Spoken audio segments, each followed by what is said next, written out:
Assalamualaikum warahmatullahi wabarakatuh.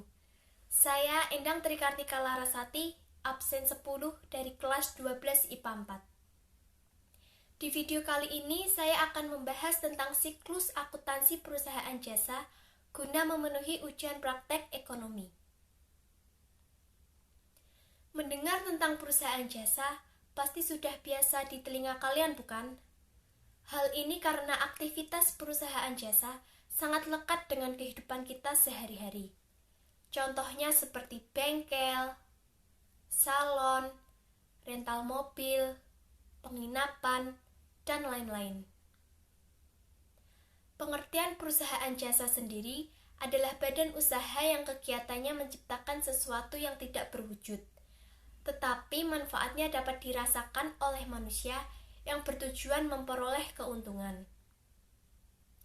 Dari pengertian tersebut, dapat kita uraikan ciri-ciri perusahaan jasa sebagai berikut. Yang pertama, tidak berwujud. Artinya, sifat jasa tidak memiliki wujud fisik nyata yang dapat diraba ataupun dilihat. Yang kedua, tidak dapat dipisahkan. Artinya, tidak ada pemisahan antara produksi dan penjualan yang berarti keduanya dilakukan secara bersama. Yang ketiga, berubah-ubah. Artinya, sifat jasa tidak dapat distandarisasikan karena sangat bergantung pada faktor selera, waktu, tempat, dan karakteristik konsumen. Dan yang terakhir, tidak dapat disimpan. Artinya, jasa tidak dapat disimpan untuk dijual kembali pada waktu yang berbeda. Sama dengan perusahaan lainnya, perusahaan jasa juga harus membuat laporan keuangan. Nah, untuk membuat laporan keuangan, maka harus mengetahui siklus akuntansi perusahaan jasa. Dengan begitu, laporan keuangan yang dihasilkan akan baik dan benar. Tahap pencatatan siklus akuntansi perusahaan jasa. Yang pertama, menyusun jurnal umum. Pengertian jurnal umum. Jurnal merupakan catatan akuntansi pertama setelah bukti transaksi. Tujuan mencatat transaksi ke dalam jurnal adalah menunjukkan pengaruh setiap transaksi ke dalam akun perusahaan.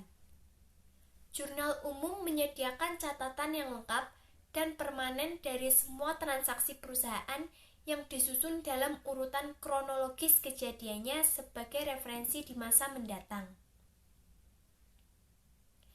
Yang kedua, fungsi jurnal.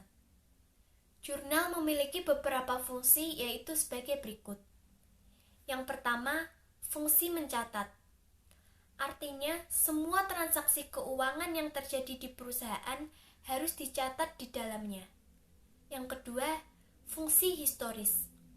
Artinya, pencatatan di dalamnya harus dilakukan secara kronologis atau dilakukan menurut urut-urutan waktu terjadinya setiap transaksi keuangan. Yang ketiga, fungsi analisis. Artinya, informasi yang dicatat di dalamnya merupakan hasil analisis dan pertimbangan petugas di bidang akuntansi. Yang keempat, fungsi instruktif.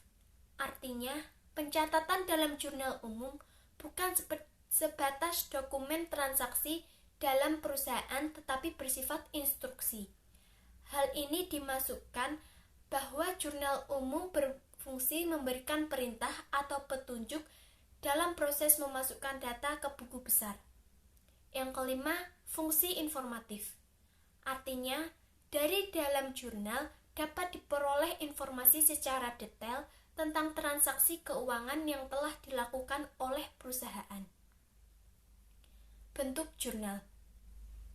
Bentuk jurnal yang digunakan oleh perusahaan bergantung pada besar kecilnya perusahaan dan sifat operasinya karena hal itu akan menentukan jenis dan frekuensi terjadinya transaksi keuangan.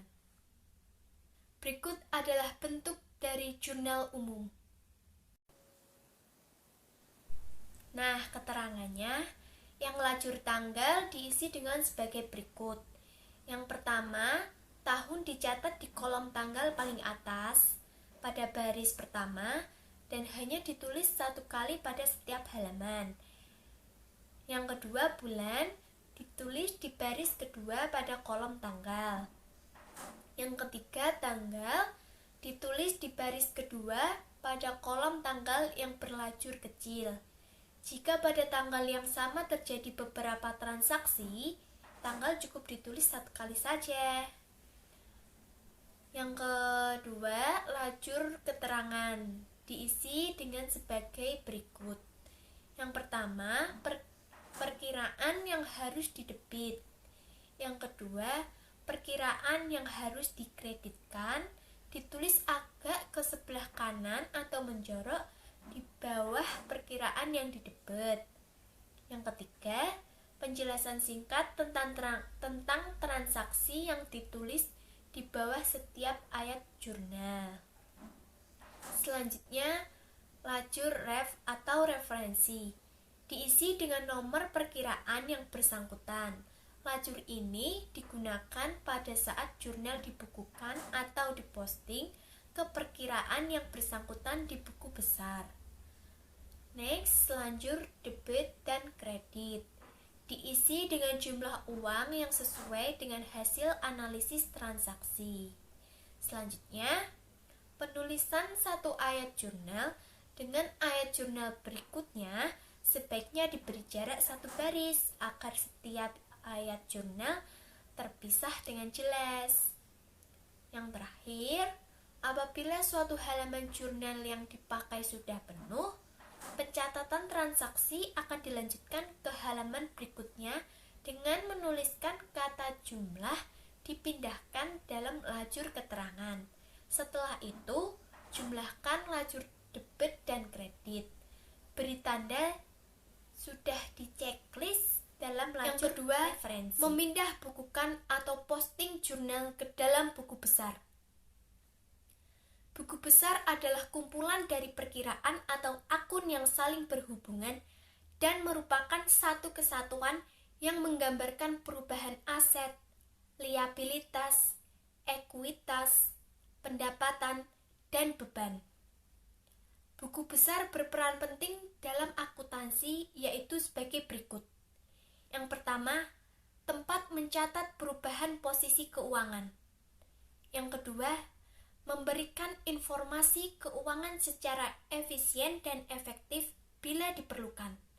Dan yang ketiga, sebagai sumber informasi penyusunan neraca saldo dan laporan keuangan.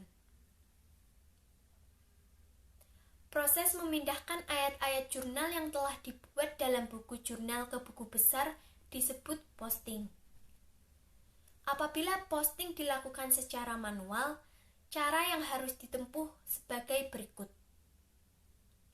Yang pertama, tanggal yang telah dicatat pada jurnal dicatat kembali pada akun yang bersangkutan. Cara menuliskan tahun, bulan, dan tanggal dalam akun sama seperti pada buku jurnal. Tetapi juga jumlah uang yang dituliskan dalam jurnal harus dituliskan kembali dalam akun tersebut. Jumlah yang dicatat dalam posisi debit jurnal dipindahkan ke sisi debit pada akun. Sebaliknya, untuk sisi kredit jurnal dipindahkan ke sisi kredit akun. Yang kedua, jika posting telah dilakukan, nomor halaman jurnal harus dituliskan dalam kolom referensi pada akun. Dan yang ketiga, setelah melakukan posting, maka nomor akun yang telah diposting ditulis dalam komentar referensi pada jurnal. Jika telah menuliskan nomor akun yang telah diposting pada kolom referensi dalam jurnal, akan tampak bahwa jurnal tersebut telah diposting dan menunjukkan bahwa ada hubungan antara jurnal dan akun buku besar. Selanjutnya, tahap pengikhtisaran siklus akuntansi perusahaan jasa. Pada tahap ini meliputi beberapa macam. Namun, saya hanya akan membahas mengenai menyusun neraca saldo atau neraca sisa. Neraca saldo atau neraca saldo adalah suatu daftar yang membuat saldo-saldo akun buku besar yang ada di dalam perusahaan. Neraca saldo dibuat pada akhir periode setelah posting jurnal transaksi selesai dilakukan.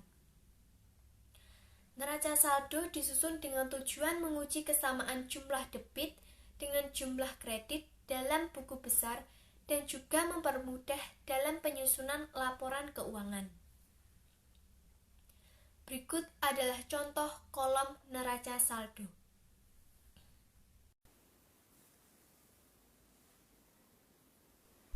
Nah, cara pengisian neraca saldo adalah sebagai berikut. Yang kolom pertama diisi dengan kode akun yang ada dalam buku besar secara berurutan sesuai dengan kode akun masing-masing.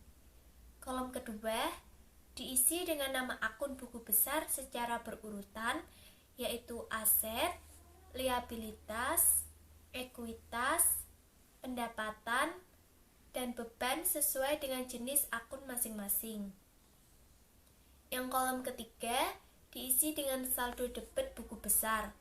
Artinya kalau saldo akhir buku besar debit, maka dicatat dalam neraca saldo sebelah debit. Terakhir, kolom keempat diisi dengan saldo kredit buku besar. Artinya kalau saldo akhir buku besar kredit, maka dicatat dalam neraca saldo sebelah kredit. Nah, sekian video dari saya. Mohon maaf apabila ada salah kata dalam pengucapan. Terima kasih sudah menonton sampai akhir video. Semoga bermanfaat. Wassalamualaikum warahmatullahi wabarakatuh.